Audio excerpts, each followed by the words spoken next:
আলহামদুলিল্লাহি রাব্বিল আলামিন ওয়াসসালাতু ওয়াসসালামু আলা সাইয়্যিদিল আম্বিয়া ওয়াল মুরসালিন ওয়া আলা আলিহি ওয়া আসহাবিহি আজমাইন। পৃথিবীতে এমন কোনো মানুষকে খুঁজে পাওয়া যাবে না যে তার ভেতরে বিন্দুমাত্র কোনো রাগ নাই। এমন মানুষ এই পৃথিবীতে পাওয়া যাবে না। প্রত্যেকটা মানুষের ভেতরেই সামান্যতম কিছু হলেও রাগ আছেই।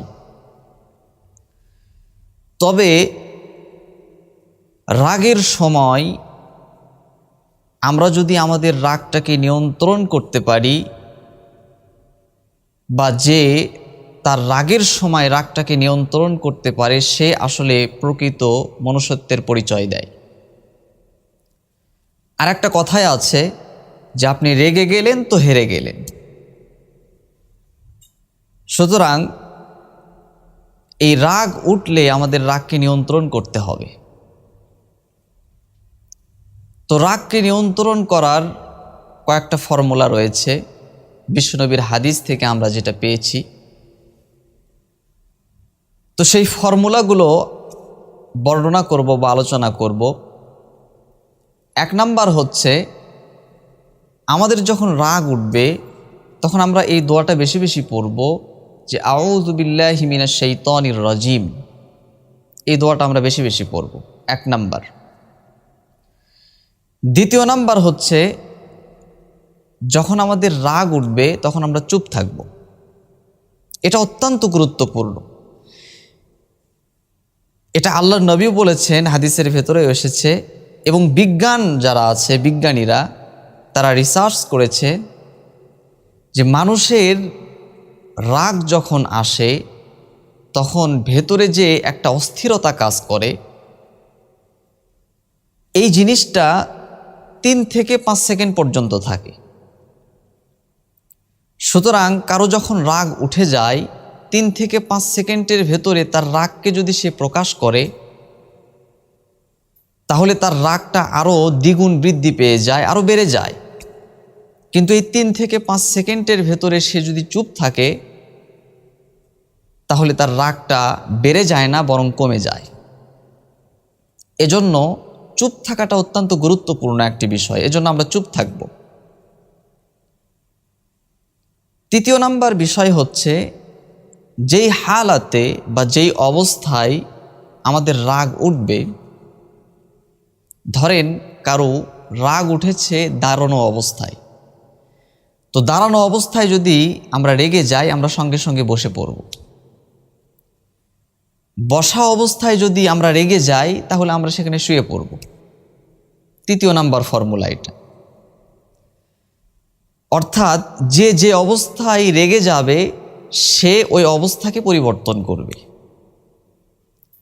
4 নাম্বার, যখন আমাদের রাগ উঠবে তখন আমরা ঠান্ডা পানি দ্বারা ওযু করব। হাদিসের ভেতরে এসেছে, যখন তোমাদের রাগ উঠবে তোমরা ঠান্ডা পানি দিয়ে ওযু করে নেবে। কেন ঠান্ডা পানি? কারণ হাদিসের ভেতরে এসেছে,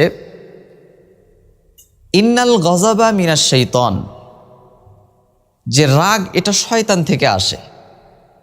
আর আশ-শাইতানু খুলিকা মিনান নার, শয়তানকে বানানো হয়েছে আগুন থেকে, আগুন দ্বারা। আর আন-নারু তুতফাউ মিনাল মা, আগুনকে নিভানোর একটাই মাত্র হাতিয়ার, সেটা হচ্ছে পানি। সুতরাং রাগ আসে শয়তান থেকে, শয়তানকে বানানো হয়েছে আগুন দ্বারা। সুতরাং আমাদের রাগ এটা হচ্ছে একটা আগুন। এই আগুনকে নেভানোর জন্য হাতিয়ার যেহেতু পানি, এজন্য পানির ব্যবহার করতে হবে। এজন্য আল্লাহর নবী বলেছেন যে রাগ যখন উঠবে তখন তোমরা ঠান্ডা পানি দ্বারা ওযু করে নেবে। তো মোটামুটি এই কয়েকটা ফর্মুলাকে যদি আমরা মাথার ভেতরে রাখি, আমাদের যখন রাগ উঠে যায়, রাগ উঠলে আমরা এই ফর্মুলাকে মাথার ভেতরে রেখে যদি আমরা সামনের দিকে অগ্রসর হই, সামনের দিকে চলি, তাহলে আশা করা যায় ইনশাআল্লাহ রাগের বশীভূত হয়ে আমরা যে ক্ষতির সম্মুখীন হয়ে যাই বা ক্ষতি হয়ে যায়, এই ক্ষতিটা আমাদের আর হবে না। আমরা এই ক্ষতি থেকে বাঁচতে পারবো ইনশাআল্লাহ। তো আল্লাহ রাব্বুল আলামিন আমাদের সকলকেই এই কথাগুলি বোঝার এবং রাগকে নিয়ন্ত্রণ করে ধৈর্য ধারণ করার তৌফিক দান করুক। আর হাদিসের ভেতরে এসেছে যে ধৈর্যের প্রতিদান জান্নাত, সুতরাং এর চাইতে বড় কিছু আর হতে পারে না। সুতরাং আমরা রাগকে নিয়ন্ত্রণ করে যদি ধৈর্য ধারণ করে থাকতে পারি, তাহলে ইনশাআল্লাহ সুম্মা ইনশাআল্লাহ আল্লাহ রাব্বুল আলামিন আমাদের জন্য জান্নাতের ফয়সালা করে দিবেন। তো এই কথাগুলি সবাইকে বোঝার তৌফিক দান করুক আল্লাহ রাব্বুল আলামিন, এবং এই ফর্মুলাকে মেনটেন করে, এই ফর্মুলাকে মাথার ভেতরে রেখে আমরা যেন সামনের দিকে অগ্রসর হতে পারি, চলতে পারি। আল্লাহ রাব্বুল আলামিন আমাদের সকলকে বোঝার তৌফিক দান করুক। আল্লাহুম্মা আমিন। আসসালামু আলাইকুম ওয়া রাহমাতুল্লাহি ওয়া বারাকাতুহু।